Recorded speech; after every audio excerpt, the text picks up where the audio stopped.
Hola. Queridos espectadores, espero que se encuentren bien. Aquí Daviandrón del 82, y sean bienvenidos a este nuevo vídeo. La última vez que hablamos sobre Sword Art Online, fue en relación al arco de Aincrad, en donde concluimos que, aún con sus cosas rescatables, era una experiencia bastante insípida, que poco podía ofrecer para todas las promesas que realizó. En esta oportunidad, continuaremos nuestro recorrido por la marca, hablando sobre el segundo arco narrativo que nos ofrece, Fairy Dance. La sinopsis nos cuenta que posterior al incidente de Sao, unas 300 personas aún permanecían conectadas, entre ellas Asuna Yuki, por lo que tras reconocerla en una imagen de otro VR MMORPG llamado Alfheim Online, y detectar que eso tiene relación con un tipo que está obsesionado con ella, Kirito se propone meterse allí para tratar de rescatarla. Muchas personas consideran este un arco defectuoso, e incluso el peor de toda la franquicia, por lo que en esta oportunidad vamos a ver si realmente merece dichos calificativos, tomando en cuenta los mismos puntos que la vez pasada.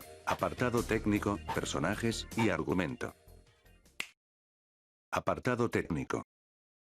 El manejo de los planos es acertado, lo que refuerza los sentimientos que el programa busca transmitir, como se muestra en la pesadilla que tuvo Kirito, que utiliza los planos generales en conjunto con aquellos que enfocan su rostro, que comunican el temor que sufre por no reencontrarse con Asuna. De la misma forma puedo decir que el uso del color es aceptable, robusteciendo la fuerza emocional de muchas escenas, como cuando Suruha lloró por sentirse con el corazón roto, en donde se utilizan colores apagados, que concuerdan con la atmósfera fundada. Aquella vez donde Kirito dijo que no podía esperar unos meses para llegar a la cima del Yggdrasil, donde se nota una fluctuación de verde claro a oscuro, que nos refuerza la seriedad del momento. E inclusive, ese contraste entre el mundo real y ficticio sigue estando presente, lo que refuerza esa idea sobre que uno es más interesante que el otro. El manejo de las sombras sigue la misma línea de calidad, y esto se muestra cuando Kirito se quebró por no conseguir reunirse con la persona que más amaba, en el que la parte superior del rostro está ensombrecida, reforzando así el deplorable estado en el que se encuentra.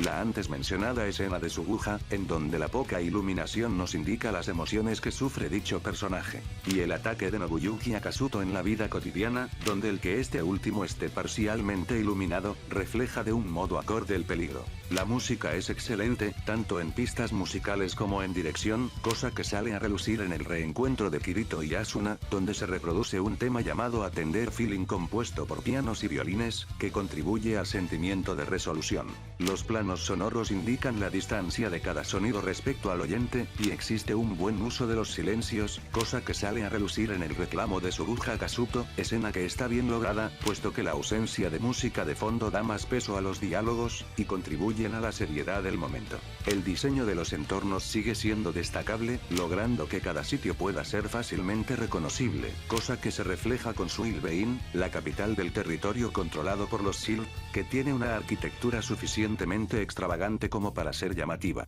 Por último, la interpretación de voz sigue manteniendo una excelente calidad, potenciando las emociones y caracterización del elenco, cosa que se muestra en aquella ocasión donde Kirito es eliminado por los guardianes del árbol del mundo, en donde su desesperación por estar tan cerca de lograr su objetivo, queda palpable en su voz pensamiento esforzada. Esos serían todos los puntos positivos, así que es momento de hablar sobre los aspectos poco funcionales, y qué mejor que partiendo sobre el deficiente dibujo. Del mismo modo que ocurre en el arco anterior, la problemática no es con los entornos, sino con el reparto, que luce muy simplón y no cuenta con alguna característica que lo haga memorable, lo que empeora por la mala consistencia, existiendo muchas ocasiones en las que la calidad baja muchísimo y los personajes se deforman, para remate a una distancia cercana a la toma vista. Luego está el asunto sobre que la animación, con algunos picos de calidad como la pelea contra Yujin, es más estática que antaño, cosa que para un programa que apela a enfrentamientos cuerpo a cuerpo es terrible.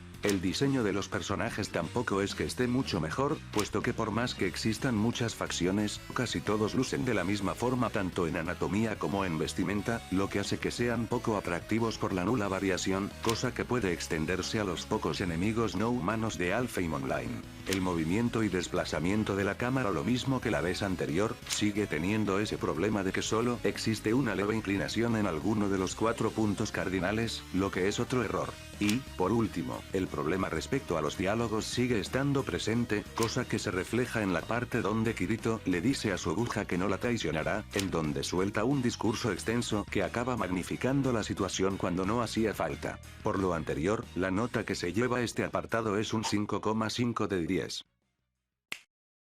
Personajes. El principal problema que tenía el arco anterior era que los personajes, por más que tuvieran características concretas, aportaban poco, de tal forma que muchos se sentían innecesarios. Y por desgracia, dicho error no pudo solventarse aquí. De los retornos, solo el ex dúo principal tuvo una participación activa, y el resto acabó en la irrelevancia, exceptuando unos casos puntuales donde fueron tratados como herramientas narrativas para que la trama continúe, cosa que se extiende a las nuevas introducciones, lo que nos deja como resultado que solo 2 pares tengan algo que contar de todo el elenco, lo que es un auténtico desastre, más aún cuando estos últimos presentan muchos problemas. Empezaremos por la ex deuteragonista, Asuna, quien fue el personaje más maltratado. Pasó de ser alguien capaz de defenderse por su cuenta, siendo la segunda jugadora más fuerte de todo Sword Art Online, a una simple damisela en apuros, y si bien aquí no es completamente sumisa, tratando de hacer lo que puede con los recursos que tiene, sigue siendo denigrante que le pusieran tantas restricciones, e incluso queda fuera de lugar por lo explicado con anterioridad. Sin embargo, esto es insignificante en comparación con el peor aspecto de este punto, que es el villano principal, Nobuyuki, u Oberon, como quieran decirle. Este sujeto fue el responsable de que 300 personas aún estuvieran conectadas, para así experimentar con ellas, con el propósito de conseguir un dispositivo de control mental, lo que sería algo interesante si le hubieran dado una filosofía para que actúe de esta forma, cosa que no ocurre. La única motivación que tiene, ignorando el usar este objeto con Asuna para que ambos se casen, porque le tiene ganas, es conseguir dinero sin más, cosa que es sumamente aburrida, y carente de todo valor. Para remate posee una personalidad que no tiene un respaldo narrativo, pues el sujeto no hizo nada durante casi todo el arco, y en las 2 oportunidades que tuvo para demostrar su poder, acabó recibiendo un par de tundas por parte de Kirito, por lo que ese rasgo de ser un megalómano resulta risible. Por fortuna el par restante no está tan mal. La nueva deuteragonista, Suguha Kirigaya, tiene una contribución auténtica en la historia, no solo por ser la que introduce al protagonista a Halo y sus sistemas de juego, sino por colaborar de forma eficiente en los combates, cosa que, en conjunto con su personalidad alegre, pero con poca paciencia, genera interacciones divertidas con el resto del reparto.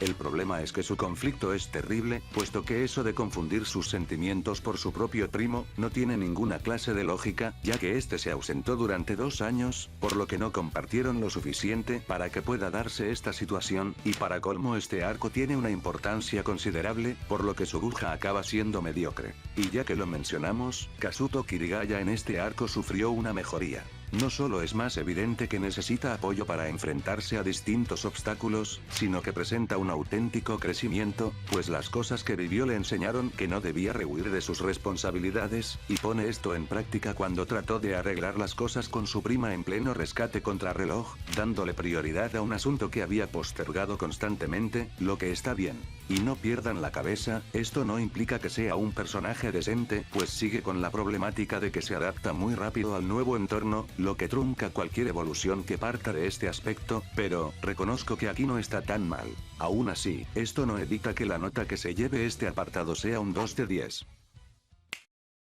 Argumento.